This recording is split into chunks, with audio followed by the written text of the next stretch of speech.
જય Hind. Gujarati study education ચેનલમાં તમારા દરેકે દરેક મિત્રોનું હાર્દિક સ્વાગત છે.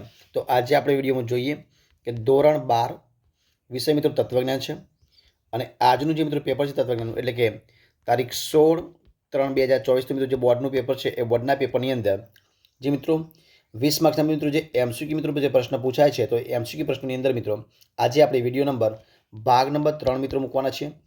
તો વિડીયો પૂરેપૂરો જોજો, જે વેરી મોસ્ટ આઈએમપી પ્રશ્નો છે. તો શરૂઆત કરીએ આપણે પ્રશ્નોની. પ્રશ્ન એક તમારી સમક્ષ છે કે દરેક બનાવનું એક કારણ હોય છે અને આ કયો નિયમ છે?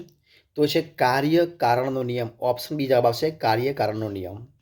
પ્રશ્ન આગળ, કયા નિયમના આધારે આપણે માની શકીએ કે પદાર્થના ફૂલવાનું કારણ ગરમી છે? તો એ કાર્ય કારણના નિયમને કારણે. ઓપ્શનની જવાબ આવશે કાર્ય કારણનો નિયમ. પ્રશ્ન આગળ જોઈએ આપણે કે ગરમીથી પદાર્થ ફૂલે છે તેમ કયા નિયમના આધારે માની શકાય? તો જે પ્રકૃતિ છે, તો પ્રકૃતિની એકરૂપતાનો જે નિયમ છે એ એકરૂપતાના નિયમના કારણે.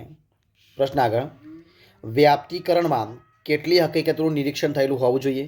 તો વ્યાપ્તિકરણની અંદર મર્યાદિત જે હકીકત છે એ મર્યાદિત હકીકતોનું નિરીક્ષણ થયેલું હોવું જોઈએ.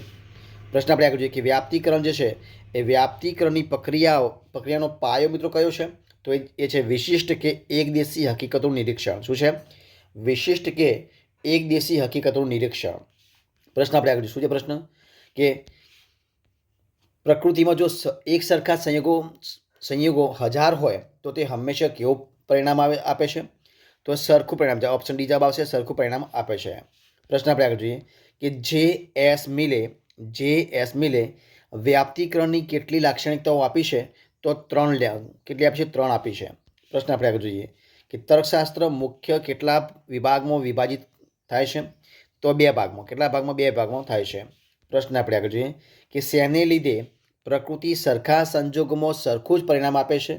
તો નિયમસરતા. શાના લીધે? નિયમસરતાને કારણે.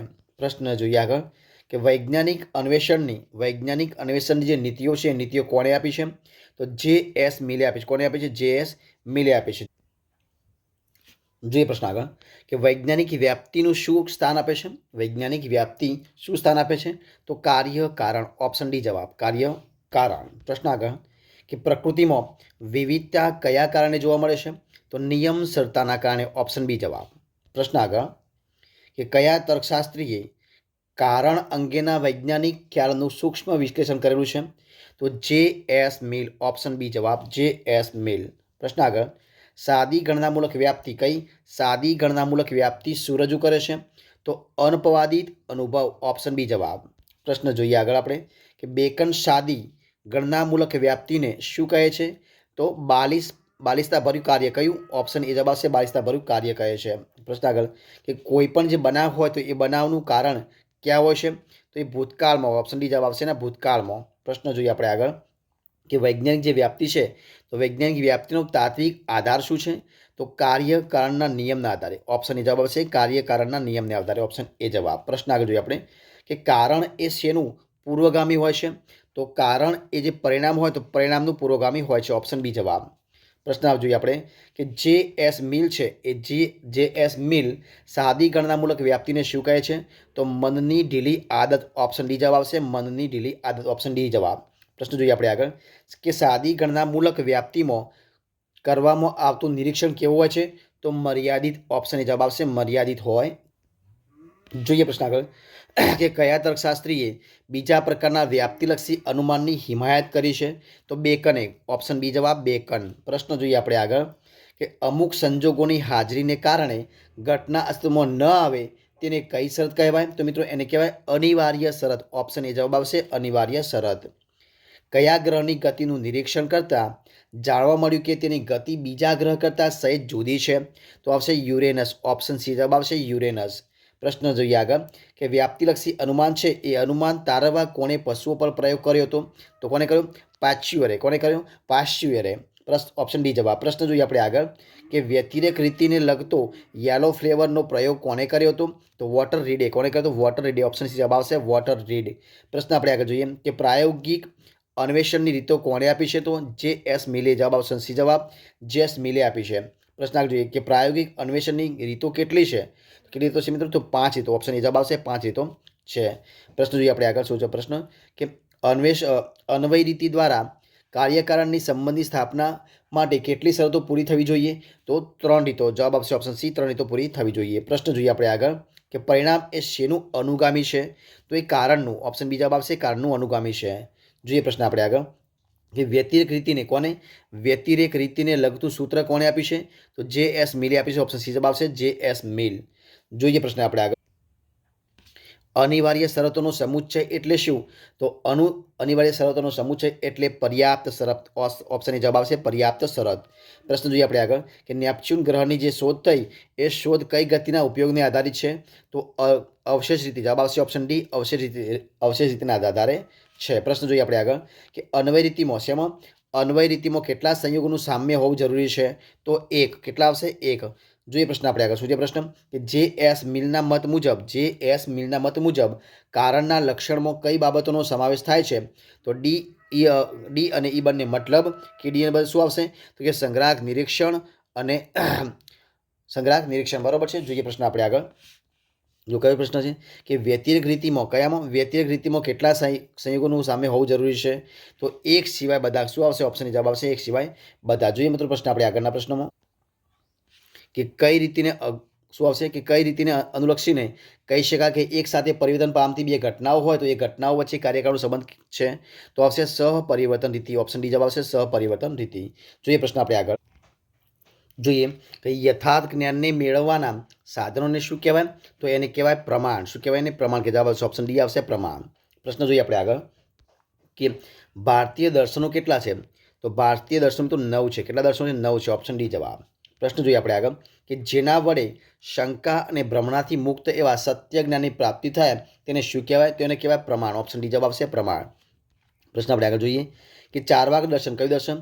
ચારવાક દર્શન શેનો પ્રમાણ તરીકે સ્વીકાર કરે છે? તો પ્રત્યક્ષ જ્ઞાન. ઓપ્શન એ જવાબ આવશે પ્રત્યક્ષ જ્ઞાન. પ્રશ્ન જોઈએ આપણે આગળ કે યથાર્થ જ્ઞાનને કયા નામે ઓળખવામાં આવે છે? તો ઓપ્શન બી જવાબ આવશે પ્રમા નામે. પ્રશ્ન આગળ જોઈએ કે કયું દર્શન પ્રત્યક્ષ, અનુમાન અને શબ્દ એમ 3 પ્રમાણોનો સ્વીકાર કરે છે? તો જૈન દર્શન. કયું આવશે? ઓપ્શન ડી જવાબ જૈન દર્શન. પ્રશ્ન આગળ કે ન્યાય દર્શન કેટલા પ્રમાણોને સ્વીકારે છે? તો 4 પ્રમાણોને. ઓપ્શન સી જવાબ છે 4 પ્રમાણો. પ્રશ્ન જોઈએ આપણે આગળ કે કયું દર્શન પ્રત્યક્ષ અને અનુમાન એમ 2 પ્રમાણો સ્વીકારે છે? તો બૌદ્ધ દર્શન. ઓપ્શન બી જવાબ આવશે બૌદ્ધ દર્શન. પ્રશ્ન જોઈએ આપણે આગળ કે કોણે જ્ઞાનના 5 પ્રમાણોનો સ્વીકાર કર્યો છે? તો પ્રભાકર મિશ્રે. જવાબ આવશે ઓપ્શન બી પ્રભાકર મિશ્ર. પ્રશ્ન જોઈએ આપણે આગળ કે અયથાર્થ જ્ઞાનને કયા નામે ઓળખવામાં આવે છે? તો અપ્રમા. ઓપ્શન સી જવાબ આવશે અપ્રમા નામે ઓળખવામાં આવે છે. જોઈએ પ્રશ્ન આપણે ન્યાય દર્શનના પ્રતિપાદકોને શું કહેવાય? તો એને કહેવાય નૈયાયિકો. ઓપ્શન બી જવાબ આવશે નૈયાયિકો. પ્રશ્ન જોઈએ આપણે આગળ કે જૈન પ્રત્યક્ષ જ્ઞાનને આધારે અનુમાન ક્રિયાનો આરંભ તેને શું કહેવાય છે? એને કહેવાય હેતુ. ઓપ્શન બી જવાબ આવશે હેતુ. ઓપ્શન ડી જવાબ આવશે હેતુ.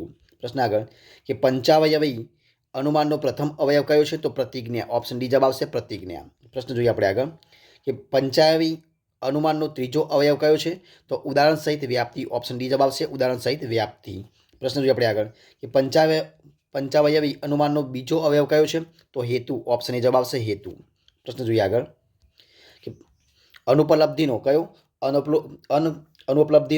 છઠ્ઠા પ્રમાણ તરીકે કોને ઉમેરો કર્યો છે? તો કુમારીલ ભટ્ટ. ઓપ્શન બી જવાબ આવશે કુમારીલ ભટ્ટ. પ્રશ્ન આગળ કે પૂર્વ મીમાંસા દર્શન કેટલા પ્રમાણોનો સ્વીકાર કરે છે? તો 6 દર્શન. જવાબ આવશે ઓપ્શન એ 6 દર્શન. પ્રશ્ન જોઈએ આગળ કે ઉત્તર મીમાંસા દર્શન કેટલા પ્રમાણોનો સ્વીકાર કરે છે? તો 3. ઓપ્શન સી જવાબ આવશે 3 પ્રમાણો. પ્રશ્ન આપણે આગળ જોઈએ કે પંચાવયવી અનુમાનનો ચોથો અવયવ કયો છે? તો ઉપનયન. ઓપ્શન એ જવાબ આવશે ઉપનયન. પ્રશ્ન જોઈએ આપણે આગળ કે અનુમાન દ્વારા પક્ષમાં જે સાબિત થાય તેને શું કહેવાય? તો એને સાધ્ય કહેવાય. ઓપ્શન સી જવાબ આવશે સાધ્ય. ઓપ્શન સી જવાબ સાધ્ય. અનુમાન ક્રિયાનું પરમફળ કયું છે? તો નિગમન. ઓપ્શન સી જવાબ આવશે નિગમન. એક વ્યક્તિને જ્ઞાન આપવા માટે તેની સમક્ષ રજૂ કરેલા અનુમાનને શું કહેવાય? તો એને કહેવાય પરાથાનુમાન. કયું આવશે? પરાથાનુમાન. ઓપ્શન સી જવાબ આવશે. પ્રશ્ન જોઈએ આપણે આગળ કે પોતાના જ્ઞાન માટે તારવેલું કોઈ પણ અનુમાન એને શું કહેવાય? તો એને કહેવાય સ્વાર્થાનુમાન. શું કહેવાય? સ્વાર્થાનુમાન. ઓપ્શન જવાબ આવશે સ્વાર્થાનુમાન. પ્રશ્ન આગળ ન્યાય દર્શન અનુસાર અનુમાનને શાબ્દિક રીતે કેટલા વાક્યો કે અવયવ દ્વારા રજૂ કરવામાં આવે છે? તો 5. ઓપ્શન જવાબ આવશે 5 વાક્યો. પ્રશ્ન આગળ જોઈએ આપણે કે અમુક એક વસ્તુનું બીજી વસ્તુ અમુક એક વસ્તુનું બીજી અમુક વસ્તુ સાથેનું નિત્ય સાહચર્ય એટલે શું? તો એને કહેવાય વ્યાપ્તિ. ઓપ્શન બી જવાબ વ્યાપ્તિ. પ્રશ્ન આગળ જોઈએ કે કયું અનુમાન શબ્દાત્મક કે ભાષાપરક હોય છે? તો પરાથાનુમાન. ઓપ્શન એ જવાબ આવશે પરાથાનુમાન. પ્રશ્ન આગળ જોઈએ કે પંચાયવી અનુમાનમાં કોનું સ્થાન તાર્કિક તેમજ મનોવૈજ્ઞાનિક બંને દ્રષ્ટિએ મહત્વનું છે? તો નિગમનનું. ઓપ્શન એ જવાબ આવશે નિગમન. પ્રશ્ન આગળ જોઈએ કે પંચાયવી અનુમાનનો પાંચમો અવયવ કયો છે? તો નિગમન. ઓપ્શન બી જવાબ આવશે નિગમન. પ્રશ્ન જોઈએ આપણે આગળ કે સ્વાર્થાનુમાન મૂળ સ્વરૂપે કેવું છે? તો એ છે જ્ઞાનાત્મક. ઓપ્શન બી જવાબ આવશે જ્ઞાનાત્મક. પ્રશ્ન જોઈએ આપણે આગળ. તો શું છે પ્રશ્ન આગળ? પ્રશ્ન આગળ છે કે ન્યાયની દ્રષ્ટિએ અનુમાનના કેટલા પ્રકારો પડે છે? તો 2 પ્રકારો. ઓપ્શન ડી જવાબ આવશે 2 પ્રકારો પડે છે. જોઈએ પ્રશ્ન આગળ આપણે. સમવ્યાપ્તિના ઉદ્દેશપદ અને વિધેયપદનો વિસ્તાર કેવો હોય છે? તો સમાન હોય. ઓપ્શન ડી જવાબ આવશે સમાન. પ્રશ્ન આગળ જોઈએ આપણે કે વ્યાપ્તિ સમર્થન વિધિના સોપાનો કેટલા છે? તો 4 સોપાનો છે. ઓપ્શન એ જવાબ આવશે 4. પ્રશ્ન આગળ જોઈએ આપણે કે વ્યાપ્તિ સમર્થન વિધિનું બીજું સોપાન કયું છે? તો વ્યતિરેક પદ્ધતિ. ઓપ્શન એ જવાબ આવશે વ્યતિરેક પદ્ધતિ. પ્રશ્ન આપણે આગળ જોઈએ કે અમુક એક વસ્તુનું અસ્તિત્વ બીજી અમુક વસ્તુ વગર શક્ય ન હોય તો તે બંને વસ્તુઓ વચ્ચે શું હોય છે મિત્રો? તો અવિનાભાવ સંબંધ. કેવો હોય? અવિનાભાવ સંબંધ. ઓપ્શન ડી જવાબ આવશે અવિનાભાવ સંબંધ. પ્રશ્ન આપણે આગળ જોઈએ કે એક બાબતની હાજરીની સાથે બીજી બાબતની હાજરી હોવી એટલે શું? તો એટલે અન્વય. શું કહેવાય ને? ઓપ્શન બી જવાબ આવશે અન્વય. પ્રશ્ન જોઈએ આપણે આગળ કે વ્યાપ્તિ સમર્થન વિધિનું ત્રીજું સોપાન કયું છે? તો એ આવશે વ્યભિચાર ગ્રહ પદ્ધતિ પ્રયોજવી. કઈ આવશે? ઓપ્શન ડી જવાબ વ્યભિચાર પદ્ધતિ પ્રયોજવી. પ્રશ્ન આગળ અસમવ્યાપ્તિનો ઉદ્દેશ્યપદનો વિસ્તાર શેમાં સમાવિષ્ટ હોય છે? તો તેના વિધેયપદના વિસ્તારમાં. જવાબ આવશે ઓપ્શન બી તેના વિધેયપદના વિસ્તારમાં. જોઈએ પ્રશ્ન આગળ કે એક બાબતની ગેરહાજરી સાથે બીજી બાબતની ગેરહાજરી હોવી એટલે શું? તો એટલે કહેવાય વ્યતિરેક. ઓપ્શન સી જવાબ આવશે વ્યતિરેક. પ્રશ્ન જોઈએ આપણે આગળ કે વ્યાપ્તિ સંબંધની મૂળભૂત શરતો કેટલી છે? તો 2 શરતો. જવાબ આવશે ઓપ્શન ડી 2 શરતો છે. પ્રશ્ન જોઈએ આપણે આગળ કે વિષમ વ્યાપ્તિ એટલે શું? વિષમ વ્યાપ્તિ કોને કહેવાય? તો અસમવ્યાપ્તિ. ઓપ્શન ડી જવાબ આવશે અસમવ્યાપ્તિ. જોઈએ પ્રશ્ન આગળ પંચાયવી અનુમાનનું કયું વિધાન નિરુપાધિક સંવિધાનમાં પક્ષ વિધાનને મળતું આવે છે? તો ઉપનયન. ઓપ્શન બી જવાબ આવશે ઉપનયન. પ્રશ્ન આપણે આગળ જોઈએ કે નિરુપાધિક સંવિધાનના સંદર્ભમાં પાશ્ચાત્ય તર્કશાસ્ત્રીઓનો દ્રષ્ટિકોણ મિત્રો કેવો છે? તો એ છે રૂપલક્ષી અને નિગમનાત્મક. કેવો છે? રૂપલક્ષી અને નિગમનાત્મક. પ્રશ્ન જોઈએ આગળનો. શું છે પ્રશ્ન? તો કે પંચાયવી અનુમાનમાં કોની મધ્યસ્થી વડે પક્ષ અને સાધ્ય વચ્ચેનો સંબંધ નિગમનમાં સ્થાપી શકાય છે? તો હેતુનો. જવાબ આવશે ઓપ્શન ડી હેતુ. પ્રશ્ન જોઈએ આપણે આગળ કે ભારતીય તર્કશાસ્ત્રનો મહત્વપૂર્ણ અભ્યાસ વિષય કયો છે? તો પંચાયવી અનુમાન. ઓપ્શન સી જવાબ આવશે પંચાયવી અનુમાન. પ્રશ્ન જોઈએ આપણે આગળ કે નિરુપાધિક સંવિધાનમાં કોની મધ્યસ્થી વડે પક્ષપદ અને સાધ્યપદ વચ્ચેનો સંબંધ ફલિત વિધાનમાં સ્થાપી શકાય છે? તો મિત્રો જવાબ શું આવશે? તો જવાબ આવશે મધ્યમ પદ. ઓપ્શન સી જવાબ આવશે મધ્યમ પદ. જોઈએ પ્રશ્ન આપણે આગળ કે ભારતીય અનુમાનના ઘટકરૂપ ત્રણેય પદો એક સાથે રજૂ થાય છે? તો ઉપનયનમાં. જવાબ આવશે ઓપ્શન ડી ઉપનયન. પ્રશ્ન આપણે આગળ જોઈએ કે પંચાયવી અનુમાનને નિરુપાધિક સંવિધાનની પહેલી આકૃતિ કયા ભેદમાં રજૂ કરી શકાય છે? તો હા એટલે જવાબ આવશે ઓપ્શન સી હામાં. પ્રશ્ન આગળ જોઈએ આપણે કે પાશ્ચાત્ય તર્કશાસ્ત્રમાં આવતો મહત્વપૂર્ણ અભ્યાસ વિષય મિત્રો કયો છે? તો નિરુપાધિક સંવિધાન. ઓપ્શન સી જવાબ આવશે નિરુપાધિક સંવિધાન. પ્રશ્ન જોઈએ આપણે આગળ કે પંચાયવી અનુમાનમાં ઉપનયનનું જે સ્થાન કાર્ય છે તે નિરુપાધિક સંવિધાનમાં સ્થાન કાર્ય મિત્રો કોના સ્થાને છે? તો હશે પક્ષ વિધાન. ઓપ્શન સી જવાબ આવશે પક્ષ વિધાન. જોઈએ પ્રશ્ન આપણે આગળ કે ઉદાહરણ સહિત કયું આવશે? ઉદાહરણ સહિત વ્યાપ્તિ નિરુપાધિક સંવિધાનના કયા વિધાન સાથે સામ્ય ધરાવે છે? તો સાધ્ય વિધાન સાથે. જવાબ આવશે ઓપ્શન એ સાધ્ય વિધાન. તો મિત્રો અહીંયા આપણે વિડીયો સંપૂર્ણપણે પૂરો કરીએ છીએ. જો તમને મારો વિડીયો ગમે હોય તો લાઇક કરો, કોમેન્ટ કરો, તમારા મિત્રોને વિડીયો શેર કરો અને છેલ્લે ચેનલમાં નવા હોય ચેનલ સબસ્ક્રાઇબ ન કર્યું હોય તો Gujarati study and education channel subscribe કરવા માટે વિનંતી છે. મારા આ વિડીયોને પહેલાંથી અંત સુધી જોવા માટે તમારા દરેક મિત્રોનું દિલથી ખૂબ આભાર માનું છું. ફરી મળીશું નવા વિડીયો સાથે, નવા ટોપિક સાથે. તો બની રહો. જય હિન્દ, જય ભારત. અને પરીક્ષા માટે દરેક વિદ્યાર્થી મિત્રોને મારા તરફથી બેસ્ટ ઓફ લક. જય હિન્દ, જય ભારત.